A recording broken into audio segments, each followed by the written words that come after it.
na nossa primeira reunião é que o quanto que as pessoas estão sendo obrigadas a reverem, poxa, eu sou negro, pisoteado, violentado, né? É um corpo negro. E quais os sentimentos que esse momento suscita? E às vezes vem a raiva, vem a revolta, vem a tristeza. E muitas pessoas podem ter gatilhos acionados e até deprimir-se mesmo. Todos esses sentimentos, eles são válidos. Todos esses sentimentos são importantes de serem sentidos. Para que a pessoa não faça o caminho também de se auto-odiar. Porque o mundo odeia, né? Porque o mundo é racista. Eu digo o mundo não generalizando, eu quero trazer a questão do racismo mesmo. Um mundo que é afetado pelo racismo odeia e denuncia que aquele corpo não pertence, é inferior, portanto pode ser tratado dessa ou dessa maneira, sem se importar com sentimentos. Então, nesse quesito, quanto que isso dói?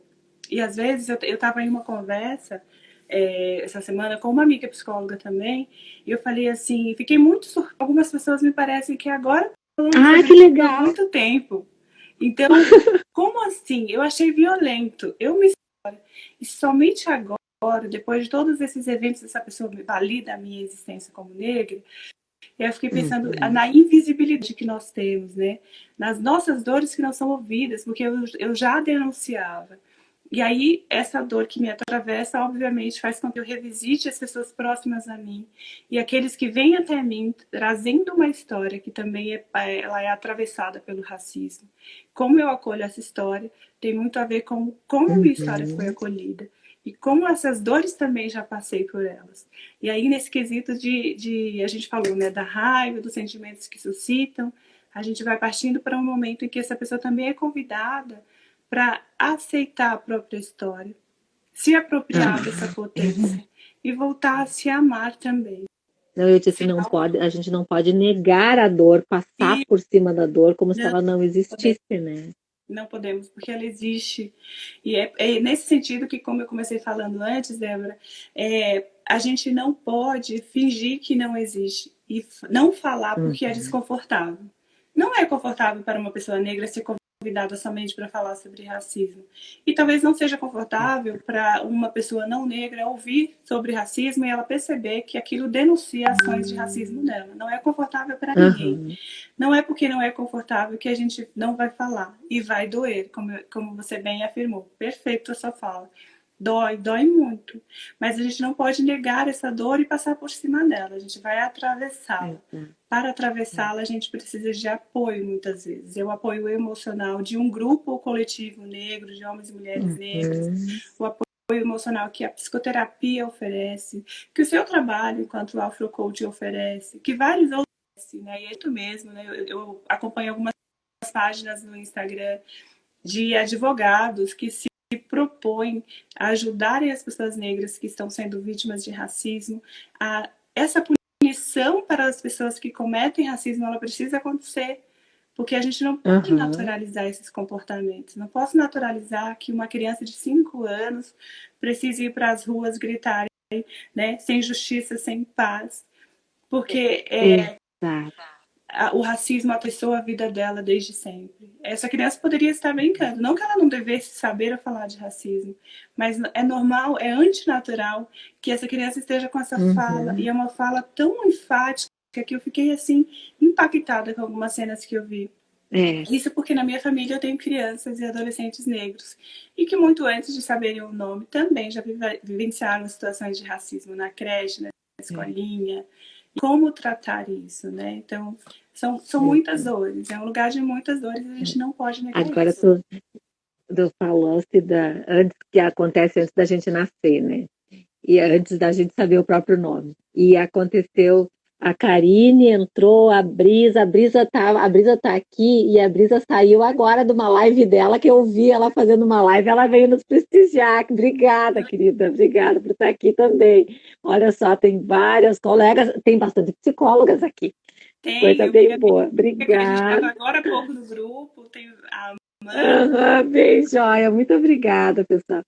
E o que aconteceu, um fato bem simples. Eu tenho 3 meninos e quando o meu filho mais novo nasceu, o Fernando, eu resolvi que o que ia ficar na porta da maternidade seria a árvore genealógica, só que de forma diferente. Seriam anjinhos, eram 2 telas, né? É complexo, era complexo. Era uma tela, os anjinhos brincando nas nuvens, e na outra tela, então, o anjinho descia, tinha que haver uma ligação de uma tela para outra, e o anjinho descia e encontrava-se com as pessoas que seriam seus avós, os pais, enfim, ele chegando aqui. E daí eu disse para a moça que ia fazer as telas e que ia fazer os anjinhos, que seriam as lembrancinhas, que fizesse os anjos, eu queria que os anjos fossem marrons. Dela me olhou bem, assim, claro que era. Aí, olha o meu discurso, eu já estou justificando o racismo dela. Ela, numa região de uma colonização alemã, italiana, onde eu morava, e daí ela me disse, mas eu nunca vi um anjo negro. Eu olhei bem para ela e tu já viu um anjo branco? Aí ela ficou quieta. Ela ficou quieta e fez os anjinhos, ficaram bem bonitos. Ela ficou bem bonita a tela, os anjinhos ficaram bem bonitos. Mas se eu sou negra e eu peço para fazer eles pretinhos, é o meu anjo, é da minha percepção, é como eu imagino que seja um anjo, pode não ser igual o dela, né? Mas ela, na hora, ela me disse, mas eu nunca vi anjo negro, nunca vi anjo preto, marronzinho, nunca vi. Eu disse, pois é, mas eu quero, mas tu já viu branco? Ela me olhou assim e não respondeu. Então, assim, é antes da gente nascer as coisas, né? Não é só depois, quando a gente é grande, não. A gente vivencia, a gente vivencia. Exatamente. E partindo desse princípio, a gente fala do Sistema Único de Saúde, o quanto que ela é preterida, né, em relação a outras mulheres não negras, e o quanto que é passado para ela que bom, você é mais forte porque você é negra. Tem esse mito, né, da mulher negra mais forte. E o quanto que isso, às vezes, muito resulta em mortes da mãe e do bebê, ou em um sofrimento da mulher negra. Eu não estou dizendo que outras mulheres não vivenciam, mas a questão da mulher negra, ela é reforçada ainda mais pelo fato da cor da pele, né? O racismo, ele está presente em todas as estruturas. Em todas essas palestras que a gente tem visto, toda essa leitura, toda essa suporte intelectual que a gente está tendo nos últimos dias, esse tema tem sido muito debatido e é muito importante que seja, mas é muito importante que ele chegue principalmente nas classes mais necessitadas, porque são eles que precisam de fortalecimento, são eles que precisam de voz para denunciarem toda vez que isso acontecer.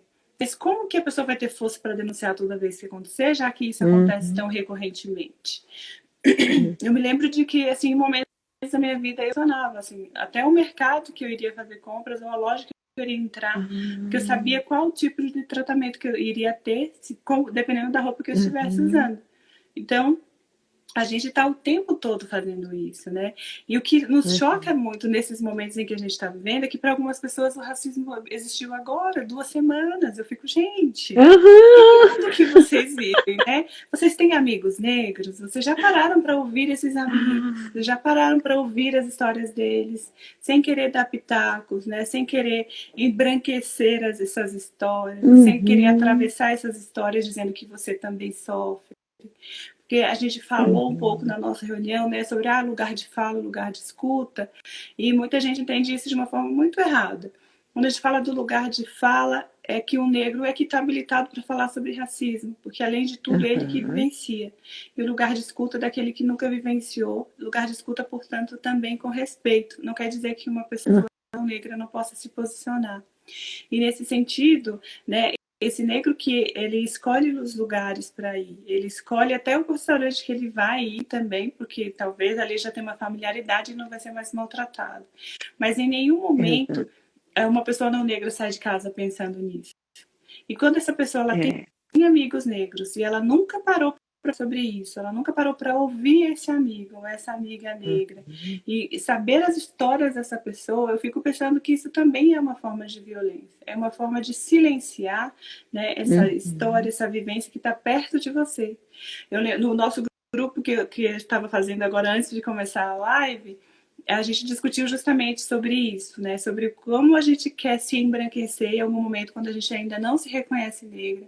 A gente vai assimilando ações, a gente vai assimilando questões até do cabelo. Não estou dizendo que não tem problema de alisar o cabelo se você quiser, mas desde que esse seja um movimento seu, e não um movimento para se fazer pertencente. Mas a nossa história, em algum momento da mulher negra, ela vai perceber que ela passou por esse embranquecer-se, né, para fazer parte, mas nunca fez. Porque sempre tinha o sentimento de incômodo. Sempre tem a pontuação, né? De molhou o cabelo e olha como o cabelo fica, de olha o tom da sua pele, a da axila, ou da virilha, ou até o corpo, como ele é atravessado por uma negação de beleza, porque ele não segue um determinado padrão. E até certo ponto, determinado padrão de beleza sempre foi um padrão da mulher branca, né?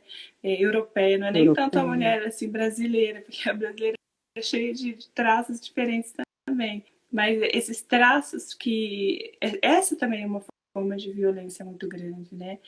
E aí a gente fica, poxa, no meu entorno, nas pessoas com as quais eu convivo, eu não fui vista, eu não fui validada. Isso me doeu bastante essa semana. Estava em uma reunião conversando justamente sobre isso. Falei, se eu que tenho essas ferramentas, porque são anos de terapia para poder falar sobre isso, enquanto psicóloga eu já falo sobre isso há muito tempo, está me doendo. Então eu fiquei imaginando, estavam sendo obrigadas a reviverem essas dores e a visitarem esse lugar. Uma situação muito grande. Eu falei, nossa, como que podemos ajudar? Como que podemos acolher? Como que eu posso dizer para as pessoas, eu estou aqui também junto com vocês, estamos juntos nessa luta, você não está sozinho ou sozinha. E você não pode lutar sozinho nessa... Essa é uma luta de todos nós, né? Como bem afirma a Djamila, a pauta de racismo é uma pauta branca, não é? Não foram os negros que criaram o racismo. Então a gente precisa que todos estejam envolvidos nessa questão para que cada vez mais seja natural ver homens e mulheres negros na TV, ver homens e mulheres negros assumindo cargos e não apenas subempregos. Não sei se já aconteceu com você, mas pelo menos no consultório onde eu trabalho é muito comum de achar que eu sempre sou a paciente da minha paciente, ou que eu sou a segurança, ou que eu sou a recepcionista. Eu não tenho nada contra nenhuma dessas funções, até porque em algum momento da minha vida já as desempenhei. Mas a questão é, por que só aqui? Por que você me vê só aqui? Porque é natural para você, porque é antinatural para você me ver como psicóloga e como a pessoa que gerencia esse consultório, né? Então, é difícil, né? A gente fica o tempo todo tendo que validar. Quando a gente fala disso numa questão diária e essa pessoa não tem suporte emocional, ela vai se cansando e ela novamente vai silenciando. E ela se cala porque ela fala, ninguém me ouve. E eu quero sempre reforçar, sim, tem pessoas que te ouvem, você só precisa se cercar das pessoas certas. Cerque-se de pessoas negras, não é que você não possa ter amigos brancos, desde que eles sejam antirracistas, mas é que você pode cercar-se de pessoas negras conscientes e que vão também apoiar e que vão também te fortalecer e que vão te auxiliar nessa luta de fortalecer a sua criação, do que você pode fazer, da sua potência, do seu valor, da sua vida, que essa vida ela tem valor, não é porque alguém está dizendo que é feio por ser negro, porque é incompetente por ser negro, que merece um subemprego, que a gente vai aceitar. É uma luta diária, de fato. Em alguns momentos se cansa. E nos momentos que se cansa, você pode parar e descansar. Tá tudo bem descansar. Não podemos romantizar também aquele que luta o tempo todo e não para se cuidar. É muito comum isso. As pessoas também... É violento. Nós dizemos que a pessoa negra tem que estar o tempo todo lá, com a bandeirinha na mão, lutando. Por que essa pessoa tem que estar, né, o tempo todo? É uma revolução o autocuidado. É uma revolução também olhar para si mesmo e se permitir ser cuidado, se permitir descansar, se permitir usufruir do fruto do trabalho, ter os momentos de leveza e ocupar outros espaços, o espaço da militância. Eu não estou contra a militância, até porque eu sou militante. Assim, eu quero reconhecer que é importante o autocuidado, é importante parar. E eu acho tão importante o autocuidado, o autoamor, porque a gente não se ama. A maioria de nós com todas essas negações, assim, como é que tu vai amar um corpo que não é legal, um cabelo que não é legal, uma cor de pele que não é legal? Então, enquanto eu não conseguir me encontrar enquanto mulher negra, me constituir enquanto mulher negra, eu vou estar em conflito eterno de mim comigo mesma. E esse conflito é provocado não por mim, ele é provocado pelo outro, porque eu dou valor para o que o outro diz em detrimento do que eu sinto, do que eu sou, do que eu tenho para mim mesma. A sociedade nos impõe todas essas amarras e a gente fica ali. E uma coisa que eu achei muito importante que tu falaste agora, se cercar de pessoas que nos apoiem e nos potencializem. E aí